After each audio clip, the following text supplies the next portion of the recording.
إن الحمد لله نحمده ونستعينه ونستغفره ونعوذ بالله من شرور أنفسنا وسيئات أعمالنا من يهده الله فلا مضل له ومن يضلل فلا هادي له وأشهد أن لا إله إلا الله وحده لا شريك له وأشهد أن محمدًا عبده ورسوله صلى الله عليه وعلى آله وصحبه وسلم تسليما كثيرا إلى يوم الدين. يا أيها الذين آمنوا اتقوا الله حق تقاته ولا تموتن إلا وأنتم مسلمون. يا أيها الناس اتقوا ربكم الذي خلقكم من نفس واحدة وخلق منها زوجها وبث منهما رجالا كثيرا ونساء واتقوا الله الذي تساءلون به والأرحام إن الله كان عليكم رقيبا. يا أيها الذين آمنوا اتقوا الله وقولوا قولا سديدا يصلح لكم أعمالكم ويغفر لكم ذنوبكم ومن يطع الله ورسوله فقد فاز فوزا عظيما. أما بعد فإن أصدق الحديث كتاب الله تعالى وخير الهدي هدي محمد صلى الله عليه وعلى آله وسلم وشر الأمور محدثاتها وكل محدثة بدعة وكل بدعة ضلالة وكل ضلالة في النار. أما بعد, ceci étant dit, Assalamu alaikum wa rahmatullahi wa barakatuh. Bienvenue à tous et à toutes dans ce nouveau live ou dans cette nouvelle assise numérique. J'espère que vous allez bien, ainsi que vos familles. Et comme d'habitude, je demande à Allah subhanahu wa ta'ala de vous récompenser pour les efforts que vous fournissez dans la recherche de la science, ainsi que pour votre patience. Amin. Mes chers frères et sœurs, comme annoncé à la fin de mon dernier live, aujourd'hui, bi'idhnillahi tabaraka wa ta'ala, je vais débuter une nouvelle série dans laquelle nous allons étudier les bases de la science la plus utile qui soit. Naam. Nous allons, incha'Allah ta'ala, étudier les bases de la science la plus profitable,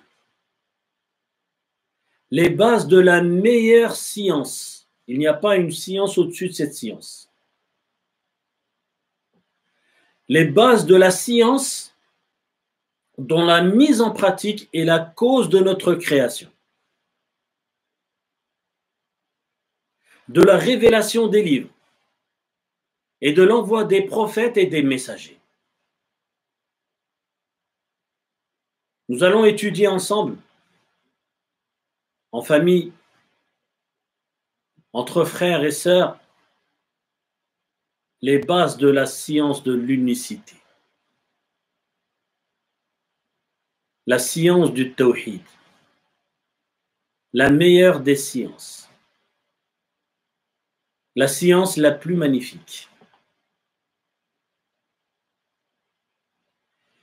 Je ne vais pas m'étendre sur l'importance d'étudier cette science, car c'est un sujet que j'ai suffisamment traité dans ma vidéo dont le titre est « L'importance d'étudier le tawhid », que je vous invite, après cette vidéo ou plus tard, de regarder en replay dans ma chaîne YouTube. Ma chaîne YouTube étant la chaîne Koutoub, K-O-U-T-O-U-B. Le frère qui gère la chaîne Minute l'Islam, Inch'Allah ta'ala, va vous envoyer le lien. Bi'idhnillahi tabaraka wa ta'ala. Dans cette vidéo, j'ai traité d'une manière suffisante de l'importance d'étudier la science du tawhid. Ces bases que nous allons étudier ensemble font partie de la science que chacun d'entre nous se doit de connaître. C'est une science obligatoire.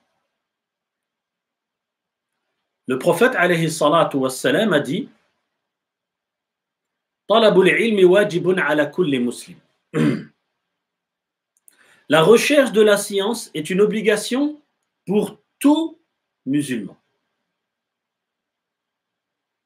Eh bien, sachez que les bases de l'unicité font partie de cette science obligatoire que chacun d'entre nous se doit de connaître.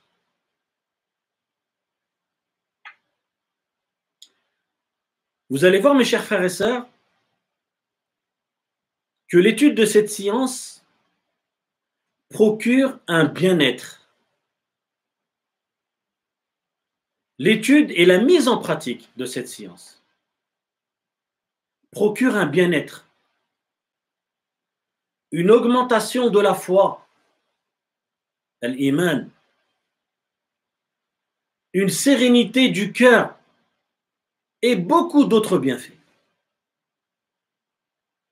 Son goût, le goût de cette science est particulièrement délicieux.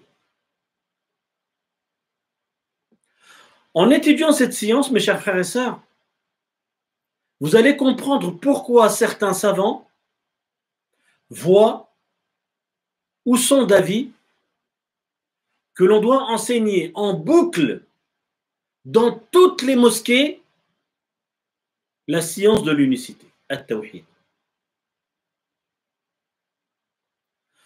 Notre besoin de cette science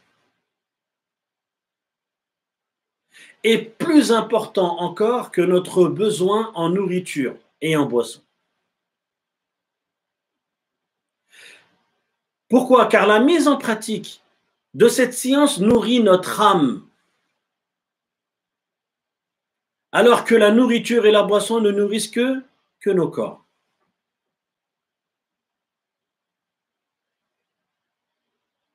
Il m'est arrivé, lors de mes assises, où j'enseignais cette science, la science du tawhid, que certaines personnes viennent me voir parmi les convertis et me disent « Maintenant que j'ai compris le tawhid, je sais pourquoi est-ce que je me suis converti à l'islam.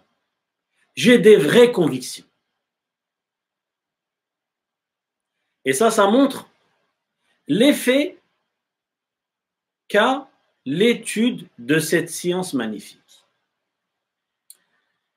Mes chers frères et sœurs, la première étape, lorsque tu étudies une science, la première étape, lorsque tu étudies une science parmi les sciences. Les sciences, il y en a beaucoup. Il y a des sciences religieuses et il y a des sciences mondaines. Des sciences religieuses comme celle de l'unicité, de la jurisprudence, du mustalah, etc. parmi les sciences religieuses. Et il y a aussi les sciences mondaines comme les mathématiques, la physique, etc., etc. La première étape, lorsque tu étudies une science, c'est de connaître quoi? Eh bien, c'est de connaître sa définition. En quoi est-ce qu'elle consiste? La première étape est donc de connaître la définition de cette chose, de cette science que tu étudies. C'est la raison pour laquelle je vais débuter l'enseignement de cette science ou des bases de cette science par la définition du mot unicité, d'une manière simple, accessible à tout le monde. Grand ou petit, âgé ou pas, homme ou femme. Lorsque tu étudies une science, il est important de connaître la définition de cette science que tu étudies. On sait que l'on doit unifier Allah subhanahu wa ta'ala. Allah tabaraka wa ta'ala a dit وَمَا خَلَقْتُ الْجِنَّ وَالْإِنسَ إِلَّا لِيَعْبُدُونَ. Je n'ai créé les djinns et les hommes qu'afin qu'ils m'adorent. Le verbe adorer dans le Coran et dans les paroles prophétiques a pour sens unifier Allah dans nos adorations. Comme l'a souligné le cousin du prophète Muhammad sallallahu alayhi wa sallam, Abdullah ibn Abbas. Le mot adorer a pour signification, dans les textes religieux, mettre en pratique l'unicité, le tawhid. Mettre en pratique le tawhid. Tu sais que tu dois mettre en pratique le tawhid, car Allah te l'ordonne et car le prophète sallallahu alayhi wa sallam te l'ordonne. Eh bien, la base, c'est que tu saches que veut dire tawhid. Que veut dire le mot tawhid? Les savants ont pour habitude de donner la définition linguistique d'un mot avant d'en donner la définition religieuse. Pourquoi? Car la définition linguistique dans la langue arabe aide à mieux comprendre la définition religieuse. Elle aide à mieux comprendre la définition religieuse. Que veut dire le mot unicité? Que veut dire le mot unicité dans la langue arabe? Que veut dire le mot unicité religieusement? Il y a un sens linguistique et un sens religieux à ce mot. C'est le sens religieux que l'on doit mettre en pratique. Mais il est utile de citer son sens linguistique pour mieux comprendre le sens religieux. Ce n'est pas pour rien que les savants, avant d'expliquer quelque chose, lorsqu'ils donnent les bases d'une science, eh bien, ils donnent la définition linguistique et ensuite ils donnent la définition religieuse du mot qu'ils veulent expliquer ou de la chose qu'ils veulent expliquer. At-tawhid dans la langue arabe, c'est simple. Que signifie le tawhid? L'unicité. Rendre une chose unique. Ça, attention, c'est son sens linguistique. Ce qui veut dire que c'est son sens dans la langue arabe. Si tu regardes un dictionnaire en langue arabe, comme Lisan al-Arab, le Qamus al-Muhit, etc., parmi les dictionnaires arabes, eh bien tu verras que le sens de tawhid, c'est rendre une chose unique.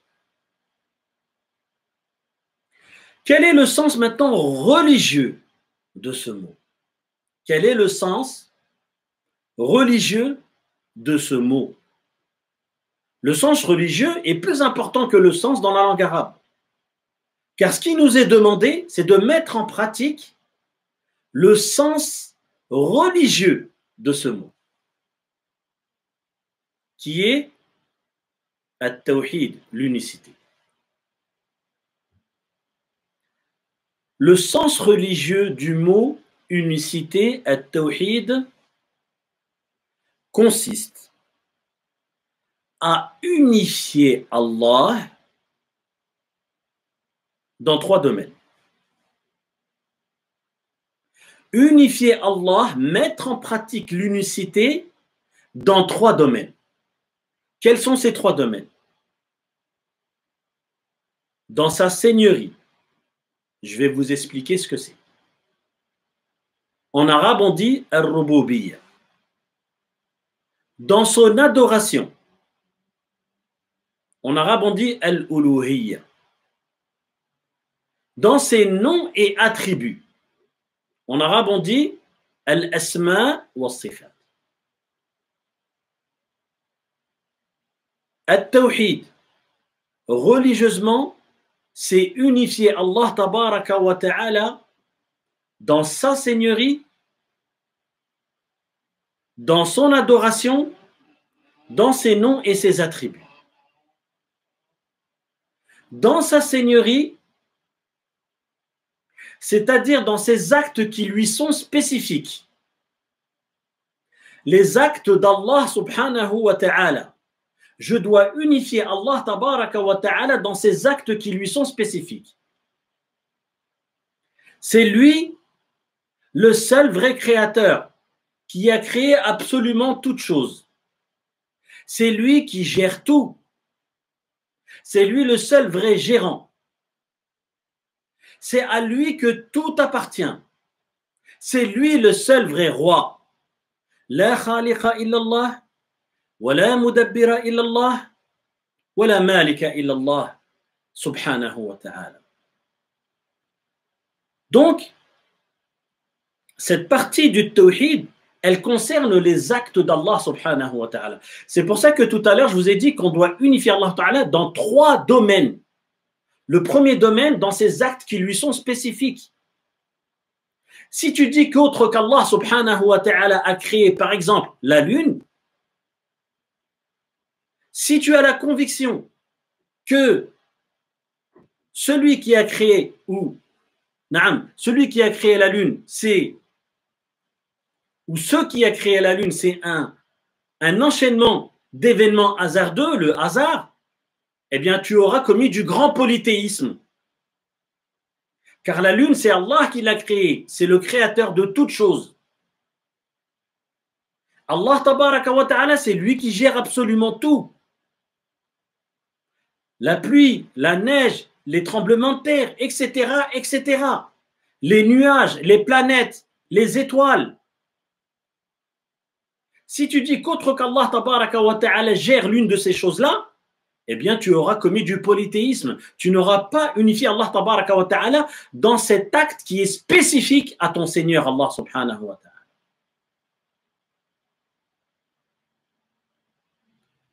Deuxième domaine dans lequel on doit unifier notre Seigneur subhanahu wa ta'ala, c'est les adorations. Tawhid al-uluhiyya.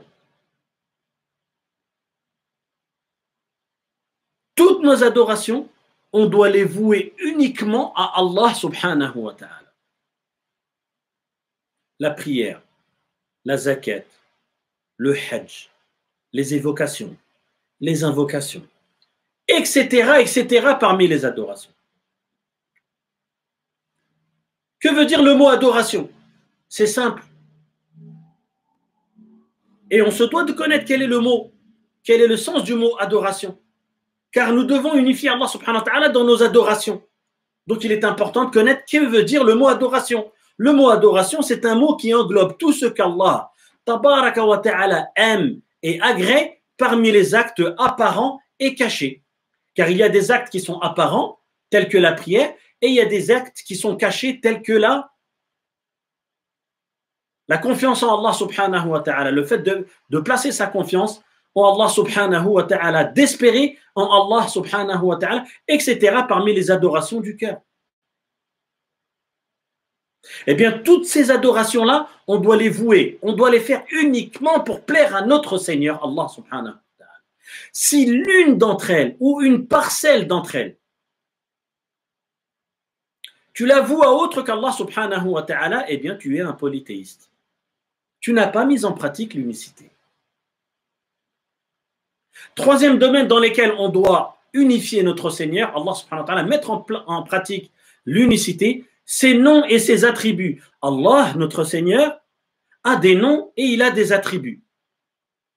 Nous aussi, on a des actes, nous aussi, on a des noms et des attributs. Moi, je m'appelle Mohammed, j'ai 2 mains, j'ai des yeux, etc., etc., parmi mes attributs. Je me mets en colère, j'aime, l'amour fait partie de mes attributs, la colère fait partie de mes attributs, etc. Eh bien, Allah subhanahu wa ta'ala, il a des noms et il a des attributs. Mais ses noms et ses attributs lui sont spécifiques. C'est pour ça qu'on parle d'unicité. Les noms d'Allah subhanahu wa ta'ala, ils lui sont spécifiques et ses attributs, ils lui sont spécifiques. Rien ne lui ressemble. Parmi les noms d'Allah subhanahu wa ta'ala, Allah, Ar-Rahman, Ar-Rahim, Al-Malik, etc. qui sont cités soit dans le livre d'Allah subhanahu wa ta'ala, soit dans sa sunna. Et parmi les attributs d'Allah subhanahu wa ta'ala, on sait que Allah subhanahu wa ta'ala, parmi ses attributs, il y a l'amour. Il aime certaines choses. Yuhibbu tawabin, par exemple. Il aime ceux qui se repentent. Il aime ceux qui se repentent beaucoup. Donc l'amour fait partie de ses attributs. La colère aussi fait partie de ses attributs. Certaines choses le mettent en colère. On sait aussi que Allah subhanahu wa ta'ala, il a deux mains. Bal yadahu mabsutatan. Cela est indiqué par un verset du Coran. Mais Allah subhanahu wa ta'ala, ses attributs, ils lui sont spécifiques. Ils sont spécifiques à Allah subhanahu wa ta'ala. Ses attributs lui sont spécifiques. Ils ne sont pas comme les nôtres.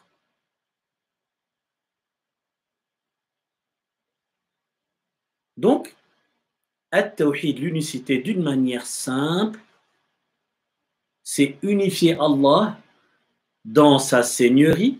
Retenez que la seigneurie, c'est les actes qui sont spécifiques à Allah. La création, la gérance, la royauté. Dans son adoration, c'est ce qui veut dire que nos adorations à nous, donc dans cette partie du tawhid, il s'agit de nos actes à nous et non pas des actes à Allah subhanahu wa ta'ala qui lui sont spécifiques. Nos actes à nous, nos adorations doivent être voués à Allah subhanahu wa ta'ala uniquement. Et on doit unifier Allah subhanahu wa ta'ala dans ses noms et ses attributs. Car ses noms et ses attributs lui sont spécifiques. Nous, on a de la science. Et Allah subhanahu wa ta'ala aussi, ça fait partie de ses attributs, la science. Mais notre science, elle n'est pas comme celle d'Allah subhanahu wa ta'ala. La science d'Allah, elle lui est spécifique. Allah, il connaît tout. Nous, on ne connaît pas tout. Allah n'a jamais ignoré quelque chose. Alors que nous, avant de connaître une chose, on l'a ignorée. Allah subhanahu wa ta'ala, il n'oublie jamais.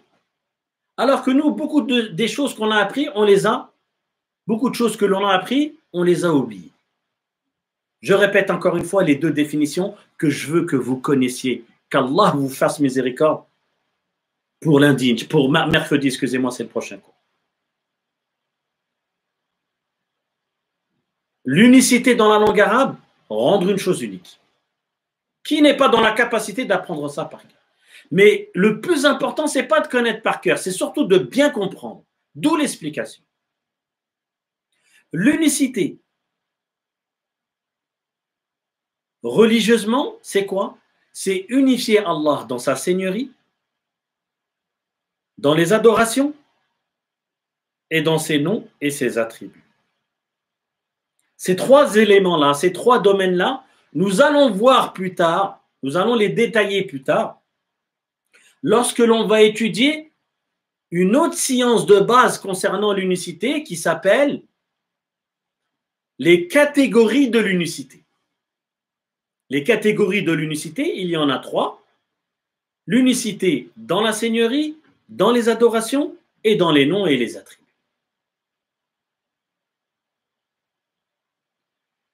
Sache mon frère et ma sœur qu'Allah nous accorde le succès, que la personne ne fait pas partie des gens du tawhid, de l'unicité. Ils ne font pas partie des gens du tawhid complet qu'en unifiant Allah subhanahu wa ta'ala par toutes les sortes d'adoration. Par toutes les sortes d'adoration. On a vu tout à l'heure que le mot adoration voulait dire que c'était un mot qui englobait tout ce qu'Allah aime et agrée parmi les actes apparents et cachés. Comment est-ce que tu sais que cet acte fait partie des adorations? Comment tu sais que cet acte fait partie des choses aimées et agréées par Allah subhanahu wa ta'ala? Eh bien, tu le sais car Allah t'en ordonne. Allah t'a ordonné de faire cette chose, ou le prophète sallallahu alayhi wa sallam t'a ordonné de faire une chose, c'est que ça fait partie des adorations. La prière, la zakat, le hajj, l'évocation, l'invocation, etc., etc., parmi les nombreuses adorations légiférées par notre Seigneur Allah subhanahu wa ta'ala.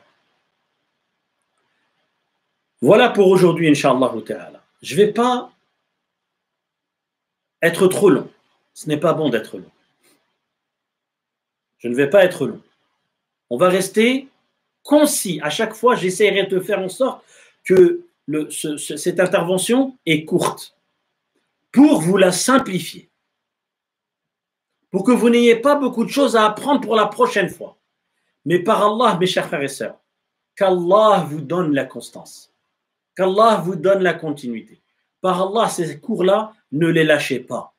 Je vais vous enseigner vraiment les bases de l'unicité que vous devez tous connaître et mettre en pratique.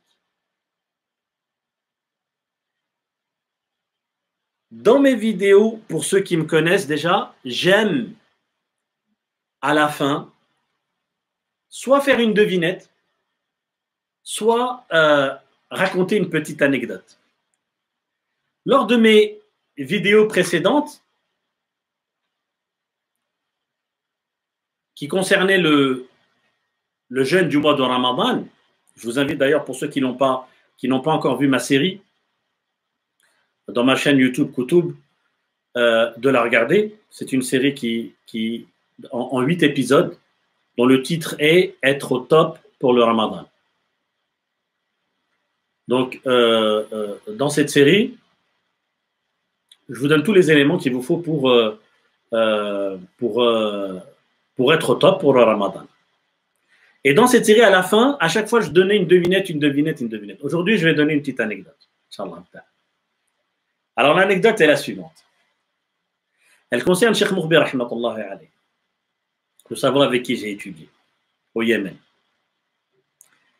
Le Cheikh Mourbi, rahimahullah ta'ala, c'était vraiment quelqu'un il le disait en plus, il nous considérait comme ses enfants. Et sachez que Cheikh Mourbi, rahmatullahi alayhi, n'a pas eu de garçon. Il a eu 2 filles. Et nous, ses élèves, il nous considérait comme ses enfants. Il était toujours à notre service. Il était toujours souriant avec nous. Une fois, après Salat al-Asr, on étudiait Sahih al-Bukhari. Et à chaque fois, il fallait apprendre par cœur le hadith qu'on avait vu la veille. Et Cheikh Mourbil, donc, rahimahullah ta'ala, s'asseyait sur une chaise élevée avec un bureau qui était aussi élevé. Pourquoi est-ce que c'est le bureau et la chaise étaient élevés? Parce que justement, il y avait beaucoup de monde. La mosquée était grande, le centre était énorme. On va dire qu'il faisait en long et en large pratiquement 100-150 mètres. Et devant lui, il y avait pratiquement 2000-3000 élèves. Et pendant l'été, ça pouvait atteindre des 3000-4000 élèves. Parce que beaucoup de Yéménites, profitaient des vacances d'été. Parmi les étudiants, ils profitaient des vacances d'été pour venir étudier avec nous. Pour venir étudier au centre. C'était une opportunité, masha'Allah. Et parmi eux, il y en avait qui, chaque année, venaient, masha'Allah. Et donc, une fois, après Salat al-Asr, il s'est assis comme ça. Et donc, il y a ceux qui sont devant, il y a ceux qui sont au milieu, et il y a ceux qui sont tout au fond. Et tout au fond, parmi eux, il y en a qui se cachent derrière les piliers. Et ces personnes-là ne sont pas faciles à interroger. Elles sont loin. En plus, Cheikh Mourbi, rahmatullah alayhi, c'était quelqu'un qui était âgé. Et donc, quand il interrogeait, il nous interrogeait parfois par catégorie de personnes. Par exemple, il disait les Algériens, les Marocains lisaient le hadith, les Tunisiens, ou peut-être, je ne sais pas moi, ceux qui sont devant, ou etc., etc. Parfois, il faisait différentes catégorisations. Et une fois, donc, je disais, il s'est assis comme ça. Il a fait un petit sourire Ensuite, il a dit aux personnes qui ont tiré son bureau de le pousser. Il s'est levé de sa chaise et il a demandé aux frères de mettre son bureau tout au fond de la mosquée. Ce qui fait que ceux qui étaient tout au fond de la mosquée se sont retrouvés juste devant Cheikh Mokhber rahmatullahi alayh. Et là, certaines personnes ont commencé à trembler.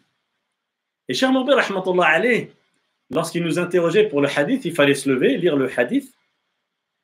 Si ça dépendait de son humeur. S'il était de bonne humeur ce jour-là, eh bien, il te demandait de te rasseoir si tu ne connaissais pas le hadith. Par contre, s'il n'était pas de bonne humeur, il pouvait te demander de sortir complètement de la mosquée ou du centre. Voilà. Voilà pour la petite anecdote. Qu'Allah vous fasse miséricorde.